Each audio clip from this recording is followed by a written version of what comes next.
Hello everybody, welcome back to the chassis variant series of myself, Critical Rockets. We're looking at the Victor, and this one is the 9S. Now that this is actually the end of the chassis series for the Victors, there's only two other variants outside of the 9B, and the 9S isn't a huge departure from the established 9B variant, dropping a ton of its relatively thin armour already. It adds an SRM6. Now obviously that isn't much of a problem in NWO terms because you can just whack on endo steel or ferrofibrous or double heatsinks and easily get the ton up and even get up to maximum armour for the weight class, so it's not a big deal. But within tabletop terms, a whole extra ton of armour is a big difference, and for an SRM6 upgrade over the 4, it's debatable whether those extra 2 missiles or extra 4 damage is really a big difference. However, outside of that, it does come with its AC-20 and its 2 medium lasers, so it's a classic short-range killer, basically. Now, in terms of MechWarrior Online, we're looking at a variant that comes with 2 energy in the left arm, 3 missile in the left torso, and 2 ballistics. So it's the second highest number of ballistics compared to the 9B, which has 3 ballistics. It has the most missiles, that's the difference with this Victor, but I don't see anyone running an LRM build of this thing. It's just not worth it, frankly. Basically, it allows you to carry a whole bunch of SRMs, which is also it's very nice. It's a nice thing, that, with the 2 energy in the left arm. It's kind of a mid-range thing. None of the Victors ever go above 385 as the max engine rating, unless you buy the Dragon Slayer hero, and this one has the same number of jump jets as the 9B. It has 4 as its maximum, so it hasn't got the highest jump distance. Yeah, it's the most missile hardpoints. That's what makes this one unique. I suppose that's why PGI haven't really added many more Victor variants. But personally, I think it might be time to do that. I think it might be time to do that with quite a few of the existing Innisphere mechs, especially with the new tech on the horizon. Where, at the time of recording this, it's July 10th, so a mere week away from the introduction of all of this new snazzy tech that will make or break the game in some respects. And there are many variants of the Victor that would actually benefit from it. Having a quick look at the old Sana page, we can see that we have a few mechs that weren't introduced in the first place, things like the 9A that had machine guns and flamers, or the 9A1 that just had machine guns. You had things like the clan version, the 9B IIC, the retrofit that comes with a large bore autocannon, a Gauss. Sorry, it swaps the large bore autocannon. Sorry, for a Gauss rifle, a Streak 4, and 2 ER mediums. Could be easily introduced. You've got things like the, let's see, there's the 10D, which is an Ultra AC-20, 2 ER mediums and a Streak 4, not that big a difference. The 10L uses ECM, stealth armor, and a Streak 6, alongside, other weapons to become more of a sniper.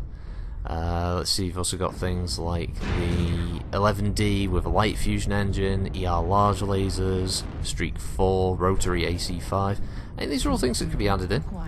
And I think there are a few mechs that might benefit from that. And I'm not saying that just because I'm going to be stuck with using mostly old tech when it arrives for all the existing versions. That's not it at all, honestly. No, sticking with the 9S. It's good. It's like the 9B, personally, just with a slightly bigger SRM. It's obviously the best version if you want to do a splat build. Obviously, with the new tech coming in, it means you can obviously... I've used obviously a lot now. You could fire a lot of streaks, stick a bunch of streaks onto that left torso, maybe 4s or 6s, and you could turn it into a really deadly light killer if it decides to get too close to you. It's, let's see, with the new tech. Rotaries could be a thing, though I doubt they would be. Heavy AC, don't know if it fit in the right arm, don't know if it'd be viable. Light AC maybe, especially with 2 ballistics like dual light Gauss, or if it fits in the arms. But yeah, regardless, there's a few more options. I think that's the main thing of this, is that it'll give these mechs a whole new lease of life. So in the meantime, I would recommend the 9S, just as much as I recommend the 9B and the 9K. They're just fun mechs, they're really good.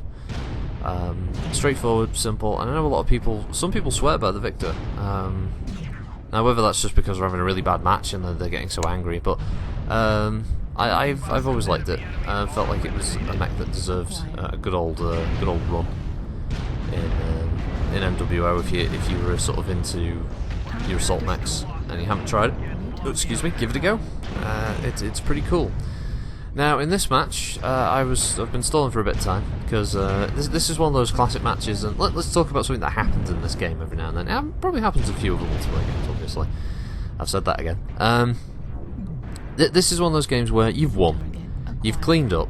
It was a fight. There was a bit of a slog, but you did it.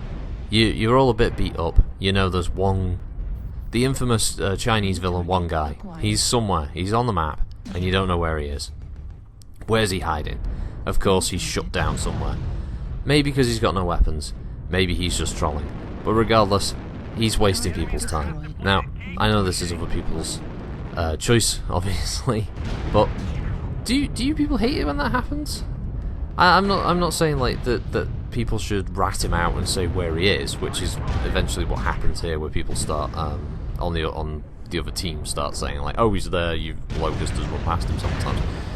But I don't know. I mean, for me personally, when I'm in this position, when I'm the last mech, especially in a light, I usually just go head first into the fight, because it's not like I'm going to win when it's at a point where, say, there's 6 of them left or something. It's just not going to happen. I mean, unless they're all running around with cherry red CTs, which the chances of that are extremely low, aren't they?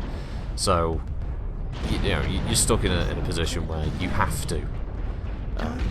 You have to end it quickly just so you can get to the next match. But some people don't, and I don't know what's everyone's opinion on that. Do they hate it when that happens? Do they find it perfectly viable? Do they do it themselves a lot? Do you do it yourself? I'm not negative about it, but personally, for me, it just kind of baffles me that they'd want to waste that time, waste other people's time, by just sort of, dicking around, just powering down somewhere. It's just one of those little niggles about online games, isn't it? But this was a really good match, actually. It was a brutal little fight. I really enjoyed it. It was good. I mean, my mech was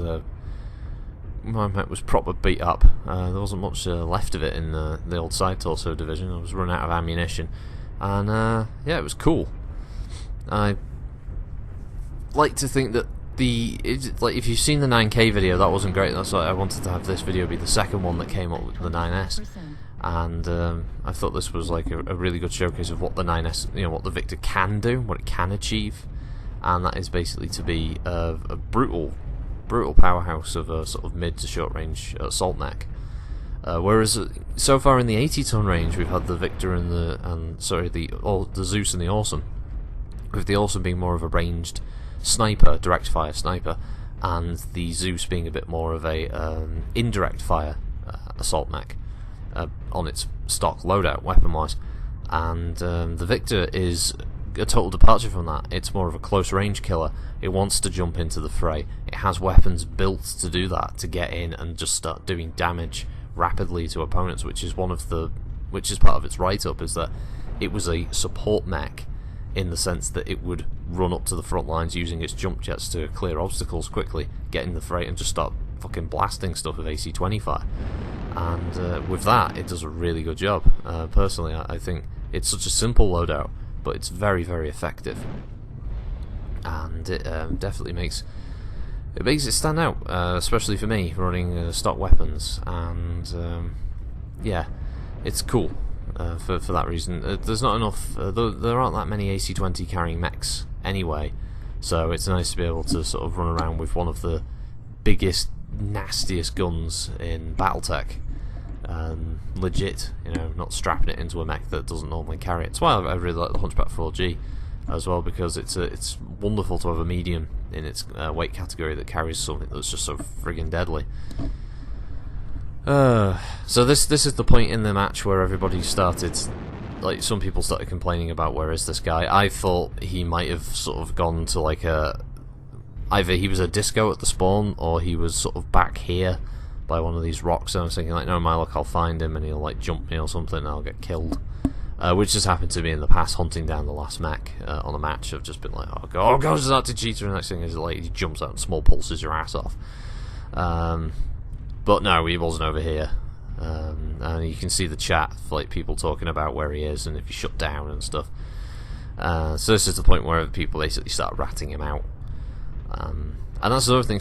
I've seen some people get really offended for the person who's shut down, with them saying like, "Oh, you shouldn't be doing that. It's against terms of service and stuff." I don't know these people who read terms of service for games. Obviously, they must have a very, very long, lot of time on their hands to be sat around going like, "What's the terms of service for like fucking Battle.net? Let's read through that." Yeah, I've got like a few hours not doing anything. Nothing constructive, can't read a book or something like that. No, fuck, I'm going to read the terms of service, find out what I can and can't do. Clearly that's what happens sometimes with all games, that somebody knows the thing at the back of their hand, don't they? Now run around, and yeah, see, this is what I mean. I left this in because it would give me more time to talk about victors, and I've actually talked about victors, I've talked about other builds, and I've talked about the 9S, and why I like it, and why I like the Victor, and then we kill it and find it. Good God. So, thanks for watching, everybody. That's the end of the Victor series. I'll see you next week for the next mech. So, have a good one all. Thanks very much for watching. Bye!